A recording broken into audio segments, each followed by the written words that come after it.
భయం అనే ప్రభుత్వం మనిషిని పిప్పిచ్చేసేస్తుంది, మనిషిని కృంగ తీసేస్తుంది. భయము అనే పదం చెప్పుకోవడానికి సులువుగా ఉన్నా అనుభవించడానికి చాలా చేదైనది, చాలా కఠోరమైనదండి. పడుకున్న నిద్ర పట్టదు, తిన్న వంట పట్టదు, కలవరాలతో శరీరం కృంగిపోతుంటే, కన్నీళ్లతో కనులు నిండిపోతుంటే, అల్లాడిపోతున్న గుడ్డి తట్టుకోలేక గడగలాడిపోతుంటే, ఆ రాత్రి ఆ ఎముకలు కృంగ తీసేస్తుంటే, పడుకున్న మంచం నుంచి లేగలేని దుస్థితి భయం కలుగు చేస్తుందండి.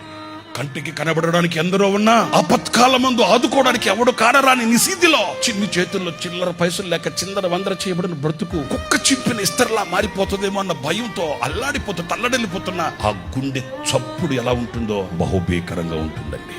యెహోషాపాతు రాజుకి అదే వచ్చింది, భయపడి.